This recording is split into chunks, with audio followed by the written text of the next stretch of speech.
Hello and welcome to the Amargi Mosaic. I'm your host, Elif Sarakan. Today I'm joined by researcher Alex McKeever, author of the newsletter The Week in Northern Syria, who has spent the past months living and traveling across Syria. Welcome to the show, Alex. Hi, thanks for having me. So, I, a year and a half on from the fall of Assad, Syria is being remade under new authorities. And there's a lot being said on many different sides about what that's already looking like. Few people have seen as much of it firsthand as living in a diverse Damascus suburb, traveling to cities like Aleppo, Afrin, Raqqa, Homs, and some of the coastal areas. We want to get into, and hopefully we'll be able to get into some of the texture of what you've actually seen on the ground beyond the headlines. So you've been based in Jaramana, and for those who don't know, it's a very diverse suburb of Damascus, which is, the capital of Syria. You've been based there since January. You've traveled to, as I said, Homs, Latakia, and beyond.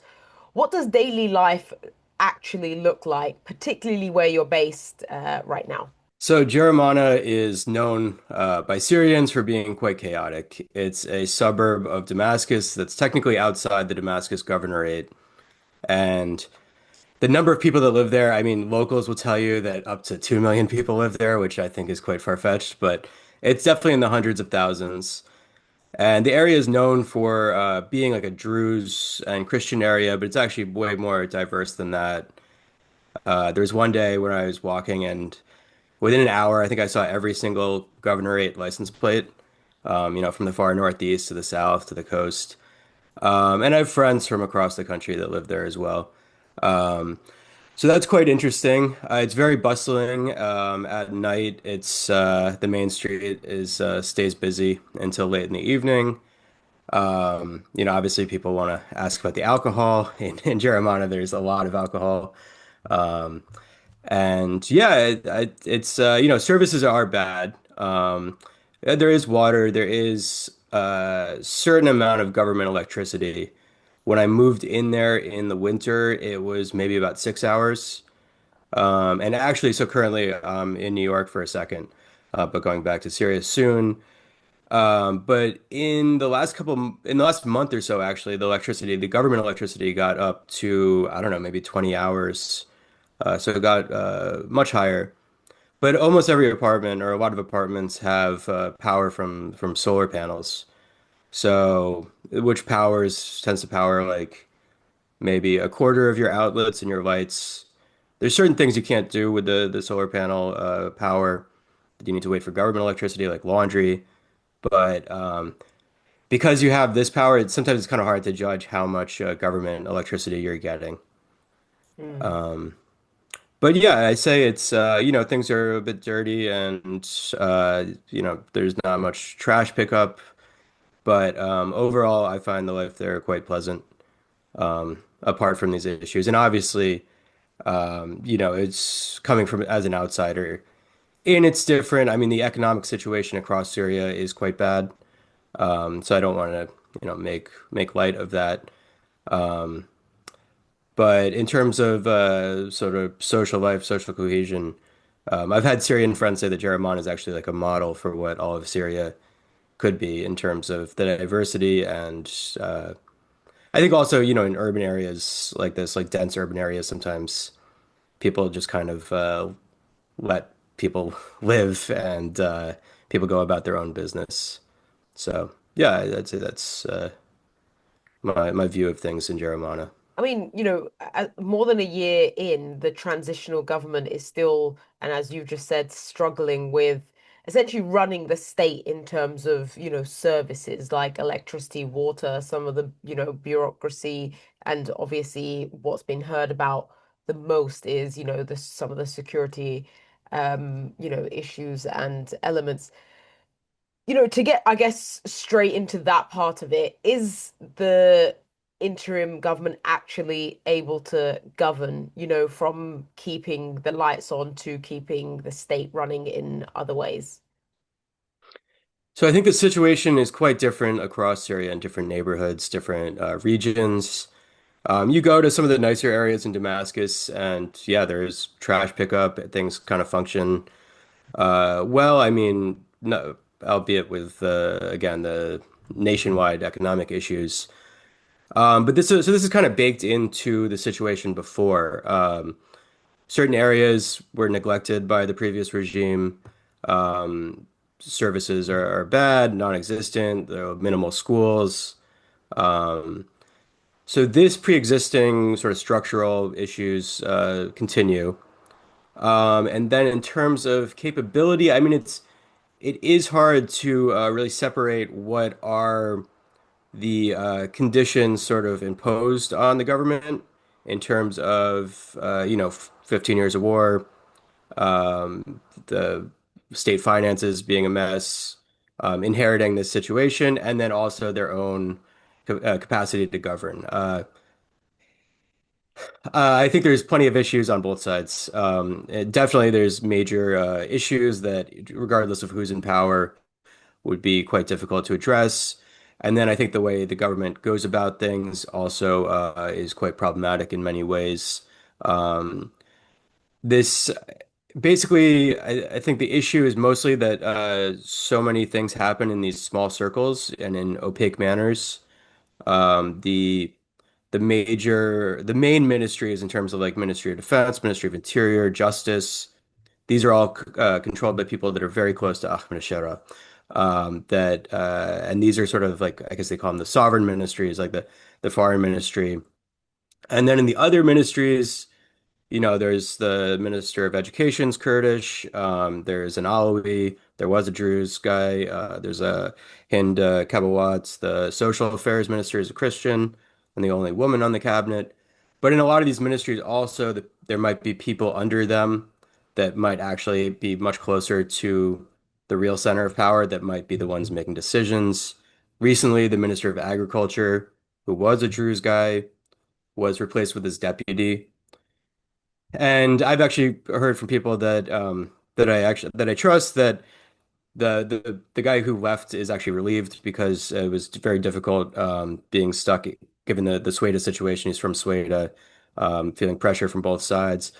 But the guy that came to that was the deputy Minister of Agriculture, who apparently was the real one in power, is now the face of the ministry, and he is the brother-in-law of the Minister of Defense.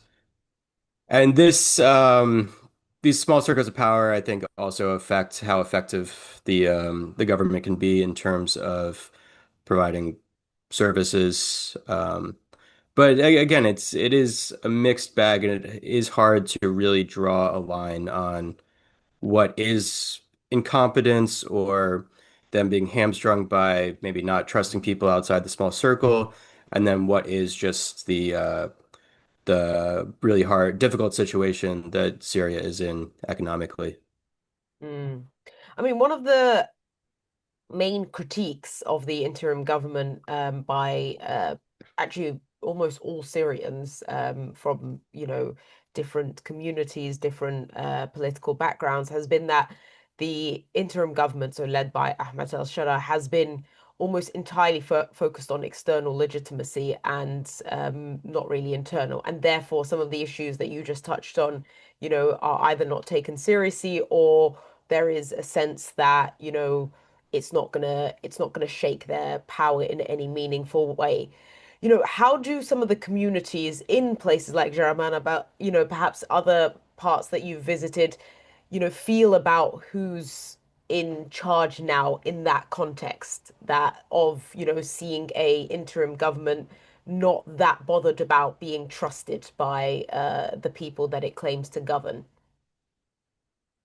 So it really depends who you talk to. I'd say actually, some of the people I've talked to in Jeramana that are particularly Druze, their issues are much bigger with the government are much bigger than this. They are just very opposed to this government based on who they are, and then also based on the massacres that government forces perpetrated in Sweda back in July of last year. Mm. But yeah, I mean, you speak to people, it's a big range, and yes, definitely this the outward facing nature of this government and its focus on PR internationally and even domestically and in the Arab media um, on having these memorandums of understanding signed for big numbers, and then nothing really. I mean, it's still early, but nothing really comes of these. This is definitely a major critique that you hear in Syria, and I mean, you can. Uh, to be fair, I mean they definitely needed to. I mean, the sanctions getting removed by the U.S. has been well, it's still still not fully removed, but this was definitely something that any government would have to do. So I get that to some degree, but yeah, this is I think definitely one of the biggest issues, and just also the fact that it's not a democratic system at all, so there is no input. I mean, yeah, we're gonna have these very limited uh, limited representation legislature that's going to meet at some point. It's still unclear when. Um, but yeah, so there isn't really this. You have these protests that are dispersed, that are based or motivated by a number of different factors. Some are more about communal relations, some are more about the economic situation. In particular, recently, we've seen more and more economic based protests around the country. But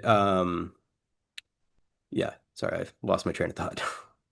Well, I mean, in terms of the economic protests, again, what a lot of people have been speaking about is the accelerated and the quite unprecedented neoliberalization of the economy in quite a short period of time. Can you tell us a bit about what that looks like on the ground? Some of that, I guess, from market vendors to others who may be a bit more directly affected by these new economic policies are both thinking and also how it's actually impacting them. So prices is the biggest thing. Prices have shot up. The former regime, there was a lot of subsidies in place on various uh, goods that were needed for daily life, electricity, gas, etc. So this is the most dramatic thing, and this government is basically not raising any revenue on taxes. It's all on customs that are entering the country. Um, and which again, I think is goes into, I mean, both neoliberalization and lack of representation, which I guess fits into the many definitions of neoliberalization, that they're sort of at least currently have cut out I mean, not that the citizenship was involved in the previous regime at all, but the social contract is it's unclear what the social contract is exactly, because basically the government's just focused on uh, is raising revenue just through trade, international trade, through imports really, and is and then exports have I mean they dropped off during the war, but that's Syria's not exporting goods in any the trade balance is quite off. But I think one good example of the dramatic changes, I was just in Qamishli 2 weeks ago, and there, which there's still this integration process that's sort of happening, though on the ground when you talk to people, no one has really any idea what's happening. And the government in Qamishli is not present at all. I mean, there's a tiny group of internal security forces that are inside an Asaish base. But in Hasake there's more. But in Qamishli, yeah. So it's this weird sort of middle or status quo where no one really knows what direction's going, except because of the sort of standardization of prices. The autonomous administration has been removing subsidies. I mean, most particularly with fuel, with benzene. The prices in the last week, there's been protests in Qamishli because the prices have really shot up. Both part of this is the government taking control of many of the oil fields, and this recent deal with an American company to that has also taken over the oil fields. So the supply is limited, and then fuel was being because the autonomous administration kept subsidies for a while. Fuel apparently was actually being smuggled. People would buy it in the autonomous administration areas and then sell it in the government areas because the government had removed subsidies. So in the last week, a lot of the micros, the minibuses running from city to town, or within cities have shut down because the subsidized fuel is being cut by the autonomous administration. Costs in general are quite high. The with the government taking over the border crossing, the Samelka border crossing with Iraqi Kurdistan, they've implemented the same customs prices that are around at each other border around the country, which are quite higher for many goods than what the autonomous administration had. So yeah, the cost of living crisis I think is a particularly acute in these areas. That in the rest of Syria, after the regime fell, things were a bit gradual, but here it's things are changing quite dramatically and quite fast in the areas that are still under SDF control nominally. Mm. And also the fuel, I was when I was in Qamishli, I was gonna go to Amuda with a friend, but the day we were gonna go, there was no fuel that he could find at the gas stations to buy. So I didn't make it to Amuda, but yeah, I think this is a sort of a good case study of these subsidy cuts and the effects it has on people's daily life. So there was no fuel because of the subsidy cuts, and therefore the petrol stations couldn't like He didn't, fill up. so he didn't know exactly, but what I've read in general is that the fuel, partially because the supplies of fuel that the autonomous administration usually had, the government took back some of these fields in January and then is slowly taking control of some of them. So just the amount of fuel that is in circulation in these areas is lower than it was before.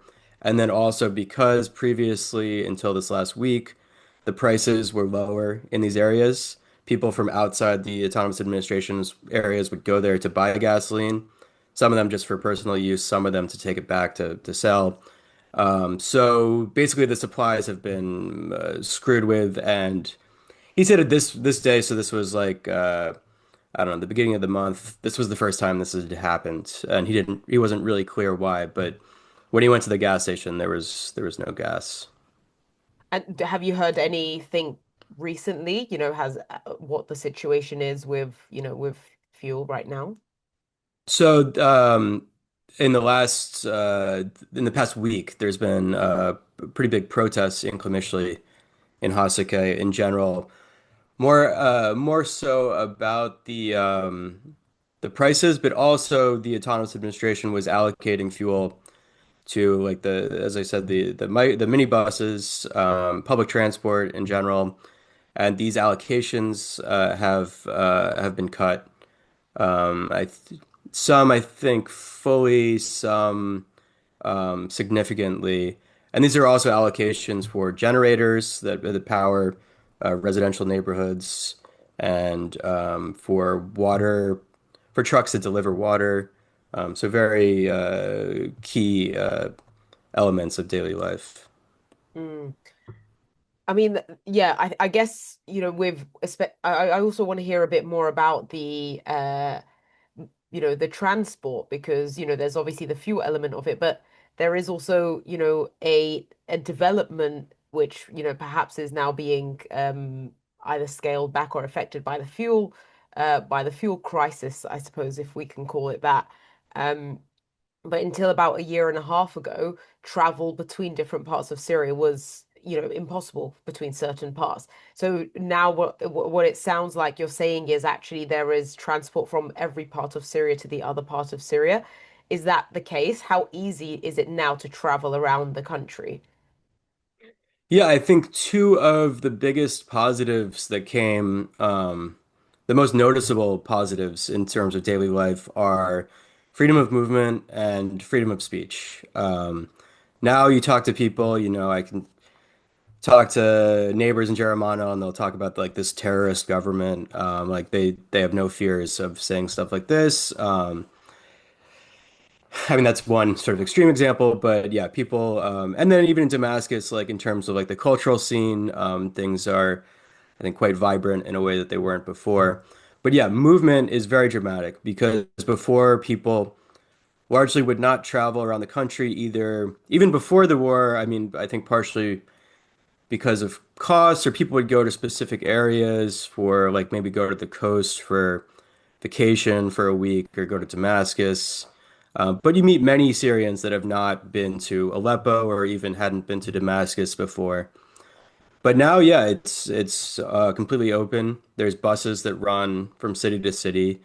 You can drive anywhere. There's really not many checkpoints.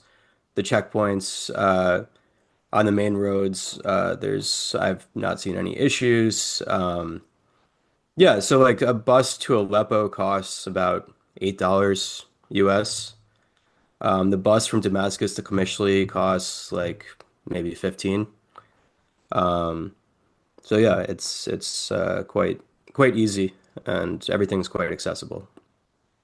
I mean, I want to move a bit more into some of your experience earlier in the year. So you were in Afrin, in the northwest of Syria for Newroz, which is the, spring equinox, also known as the Kurdish New Year celebrations. The first time it's also was the first time it's been recognized as a national holiday in Syria, and also with displaced Kurds returning after 8 years of Turkish-backed occupation of Afrin. There was also some issues following, the those who were returning from there was, being attacked and so on. Can you tell us a bit more about what you know happened, and also what did you actually witness in Afrin during Nevros? What was it like? Yeah, so I was there for about 24 hours. Got there on the Nowruz Eve.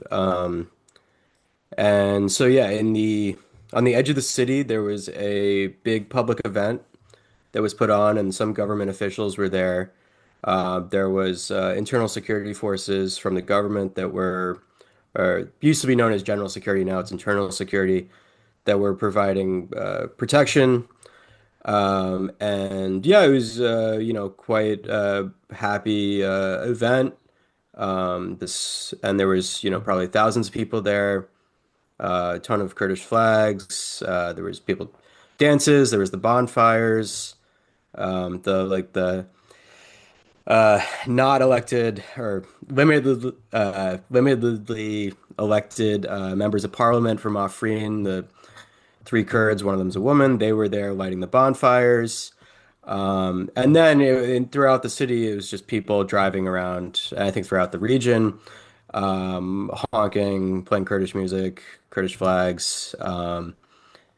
Yeah, so that night, I only saw one altercation. I mean, I was just at the main event. I think there was incidents that happened off the main street. There was, you'd see cars driving around. Some would have just a Kurdish flag, some would have a Kurdish flag and a Syrian flag, some would have just a Syrian flag. Um, and it was just kind of chaos too in terms of people driving around. But there was one car that did seem to speed up and hit a puddle to try to splash people. Um, but that was the only thing I saw that evening. Um, and I mean, in Afrin, there's still this issue of there's about, I heard like 15 to 20,000 displaced people, mostly from Eastern Syria, that are still residing there. I mean, the numbers were much higher before, but most people that were living in Afrin after the Turkish invasion from places like rural Damascus or Homs, most of them left pretty soon after the regime fell. But you have these people that are from Deir ez-Zor, from Raqqa, from Hasakeh, that are still there. And there's been various issues related to their presence, and I think that these issues are in Nowruz, in Afrin city, were coming from these people that are still, or from I don't want to say all of them, but from like basically youth that were sort of acting antagonistically in this situation.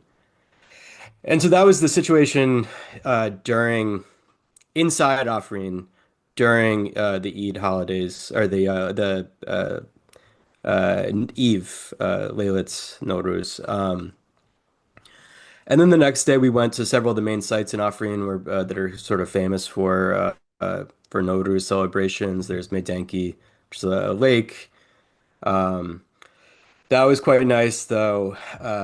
You drive Meydanki's this town is like a small town, and there's like one road that goes to the river, and it was just completely packed with cars. So we had to get out and then walk like a couple kilometers to actually get to the lake. Um, but yeah, that was yeah. I mean, all these celebrations, it was very sort of joyous, and we talked to people. I was there with some friends, mixed sort of Syrian and foreigner. Um, and you talk to people, and some of the people had returned.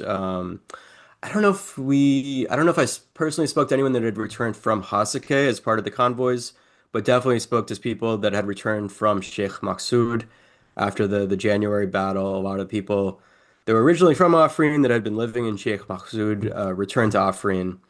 I think like I don't know, I saw 10, 20,000 maybe. So definitely spoke to some people that had returned from there, from Aleppo City. And then from there, I went to Nabi Hori, which is a shrine, famous archaeological site. And there's a more sort of public celebrations there. Um, but the issue on the Nowruz day really stemmed. There was this video from Kobani of a guy tearing down a Syrian flag. And then people mostly in Azaz, so in a city next to Afrin, in the region right next to it, um, started attacking cars that had Kurdish flags or maybe plates from Afrin. Um, and so this happened in Azaz and then on the main road, which runs from Azaz to Aleppo, which is also the road you take to get to Afrin. So we actually because we were in the car and driving around and not on our phones and maybe didn't have great service, didn't really see any of this, and then so left Afrin city around 6 p.m. I think to go back to Aleppo where we were spending the next night, and from there we got redirected by internal security off the main road because they'd closed the main road after some of these attacks. Took a smaller road. Did at one point you go through these Arab villages that are on the edge of Afrin, and there was like some kids that were like pointing at our car and laughing at us, but we didn't really know what was going on. I mean, we were being driven in a car of friends from Afrin with the Afrin plates. And then eventually further down, you have to get onto the main road, and there. We passed one checkpoint where there were like crowds of demonstrators, but the internal security forces did separate them from the cars. And then we passed an underpass further down the road where it wasn't a checkpoint, there was no security. And there, protesters were forcing cars to drive one by one over the Kurdish flag. So we went through that. And then past, I think there was one other checkpoint where they were more lax with the demonstrators, so they were kind of crowding around not crowding around the cars, but like you still had to kind of drive through the demonstrators with the internal security forces there, but there were no incidents that happened there. Um, so yeah, that's what I saw. And then I know online, I think it seems like the more serious incidents happened about a couple of hours before this. Yeah. Mm. I mean, you know, in theory, if we talk a bit more about Afrin, people from Afrin are able to go back to their homes and where they had to flee in 2018 when Afrin was occupied by, the Turkish army and its allied factions. But many Kurds who left still can't return because there's people who now live in their homes, and those returning are already reporting and describing discrimination and intimidation. From what you both experienced, perhaps it's a bit difficult to get a sense on Nevros, but from what you've heard, can Afrin's Kurds actually, in practice, go home, or is in some cases the displacement now permanent? So many people, as I said, like the bulk of the displaced peoples that were living in Afrin, after the invasion. A lot of them have gone home. So a lot of, I mean, I don't have exact figures, but a lot of Afrinis that were living in Hasake or Kobani have been able to come home and get their houses back. But not all of them. And some houses are still, had been seized by members of the factions, the SNA factions, rented out to displaced peoples, and people are still. Again, I don't know if you put a percentage on it, exactly what it'd be. It's definitely bigger than 1%. It's smaller than like 30% probably. So somewhere in this ballpark.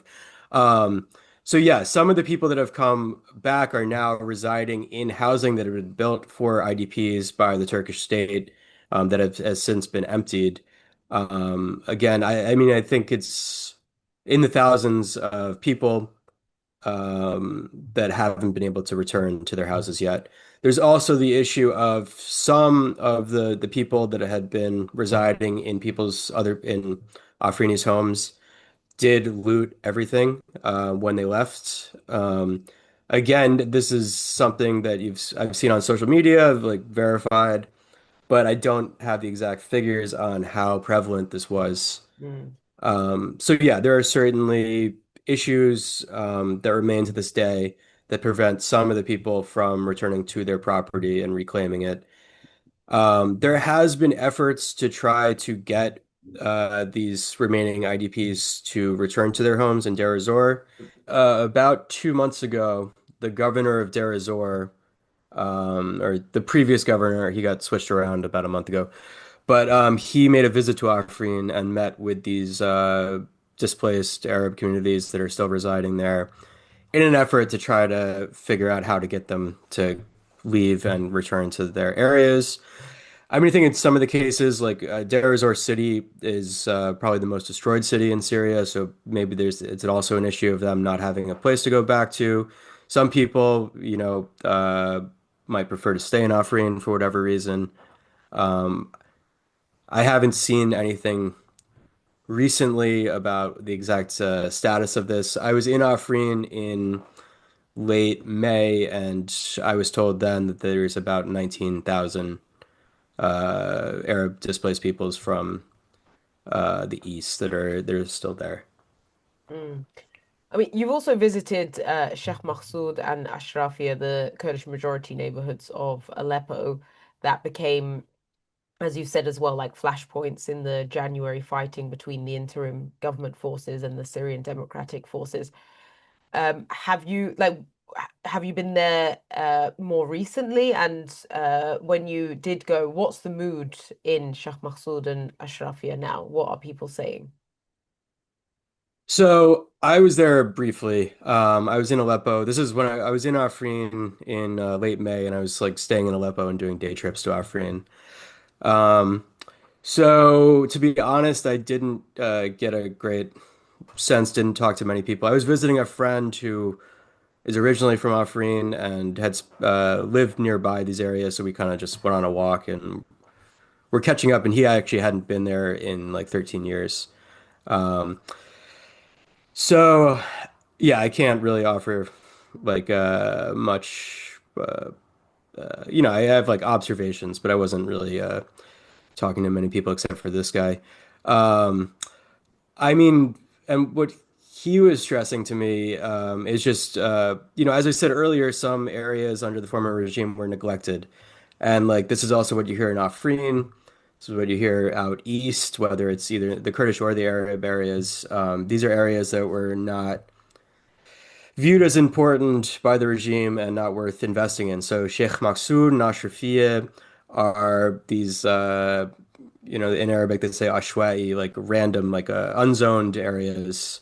I mean, Ashrafiyeh less so, but Sheikh Maksud definitely, where people just kind of have built houses and maybe they don't have paperwork for it and the services are bad. Um, there's not many schools. There's no hospitals. So yeah, this friend of mine was, pointing this out and just pessimistically saying that it seems unlikely that these areas will especially given that there was this battle there in January, that the government's going to invest much of anything in these areas, and they'll just kind of remain as they were before and in a state of neglect. And I think the other issue for these areas is there's no political representation. The way that the Aleppo city governor or the Aleppo city local administration, the way it's set up, the city is divided into 5 blocks, and so Sheikh Massoud and Ashrafia are buried sort of within one of these blocks. So yeah, my sense being there was just that it's a neglected area and will likely remain neglected and is not going to have much representation in terms of the local city government. Mm. I mean, saying all of that, Damascus has recognized, and under Ahmed al-Shara, Kurdish as a national language. Many have pointed out, crucially, not an official language, but a national language. Made Newroz a holiday, has granted citizenship to Kurds who were stateless for decades under the Assad regime. But at the same time, the Kurdish-led women's protection units affiliated to the SDF, YPG, is excluded from the army, and the autonomous administration is seemingly being dismantled. What we're seeing now, if we look at this picture and from your experience being there, are these real gains for Syria's Kurds or symbolic concessions while autonomy is stripped away? I'd say a mix of both. I mean, the citizenship stuff is definitely quite big. The if you go back, like the 1962 Hasake census, hundreds of thousands of Kurds were left stateless. Some of them, there was like two classes of this. One had some paperwork, one had none. Um, so yeah, that's a quite big deal. And I mean, the symbolic stuff I think is significant. Previously, I mean, the SDF had been like in talks with Assad for years, trying to maybe figure out some sort of arrangement, but he wouldn't budge on anything relating to recognizing any Kurdish identity, anything related to this.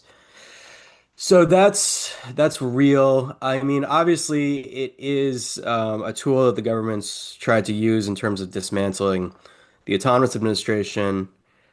Um, I think that a big issue with the entire sort of integration process is that everything that's agreed to and is that happens does so in very small circles at the top of both Damascus, which is how Damascus often does things, and then also with the FCF.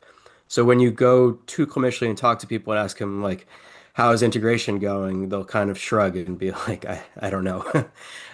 Because there is no sort of popular input into these mechanisms on either side. And things kind of are inching along. But yeah, I mean, I think overall there's been some real gains, not satisfactory to a lot of Kurds. And it's unclear where exactly things are headed in this direction. Um, yeah, I mean, we'll see what happens with the People's Assembly, which again, like the elections where these, I think only 7,000 people voted in Syria. And the PYD, arguably the most popular Kurdish party, boycotted them. But there is some pieces of legislation that they've talked about, that key pieces that the government sort of said we're not going to do now, but the People's Assembly will do. And most importantly, the party law. So right now, political parties are, operating in Syria, but not with any official registration or recognition or any like thing to do really besides maybe get involved in protests.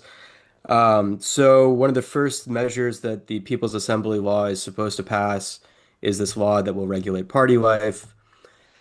This could go in many ways, but I mean, hopefully, I mean, I don't want to, say my, hold my breath or anything, but potentially this could create a space for like the PYD and all the other Kurdish parties to really issue their demands and organize society in important ways.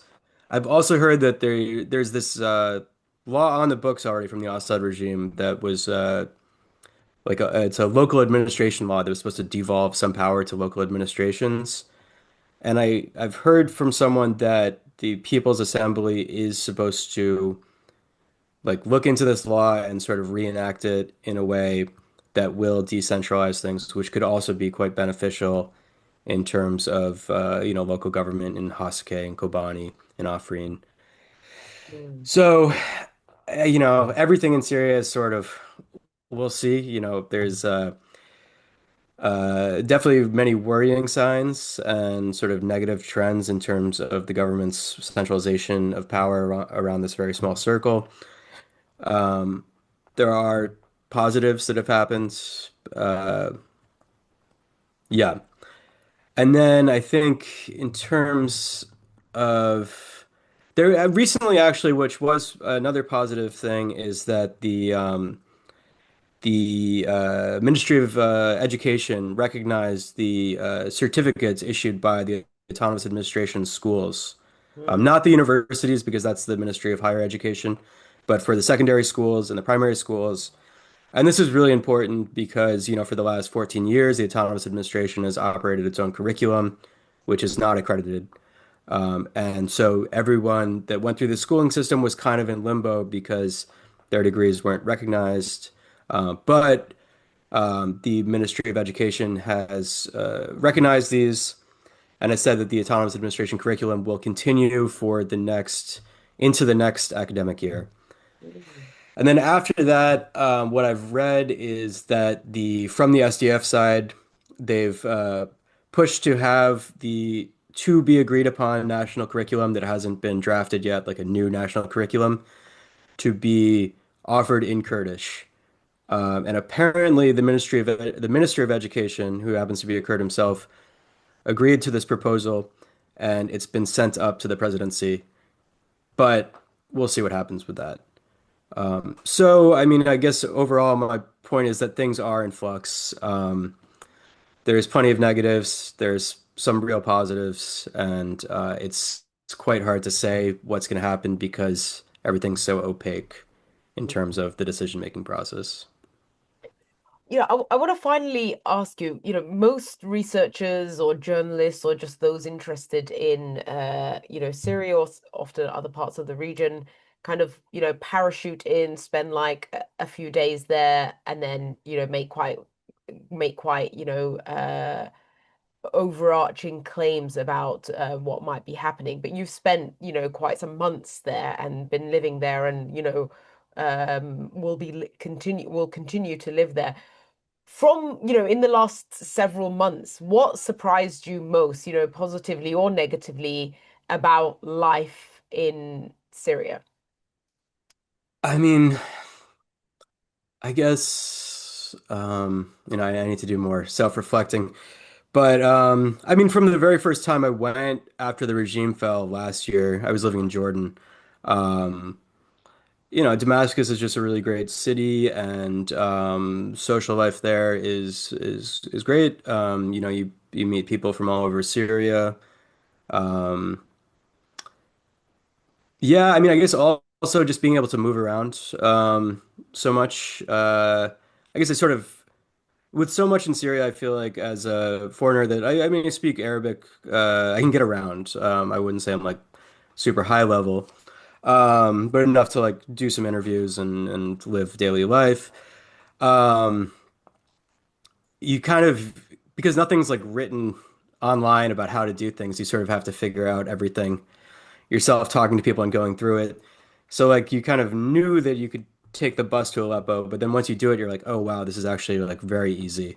Um, or like even going to Qamishli, which is especially because there was flooding in Deir ez-Zor, the route we took ended up taking 12 hours by bus. But yeah, like these kind of things are quite you know, you can do them. Yeah, I mean, I suppose what you're saying is what surprised you most is that there's some normality there.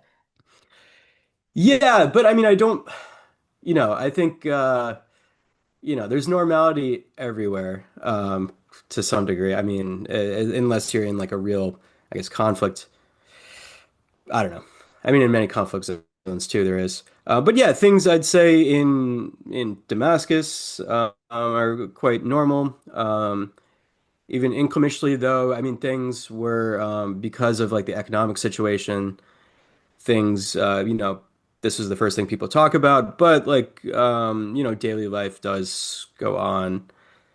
Um, yeah. Mm. Well, thank you so much for your time today, Alex. It's really incredible hearing your thoughts and your experience in the last several months. Yeah, thanks for having me. And that's it for today's episode of the Amargi Mosaic. Until next time, take care.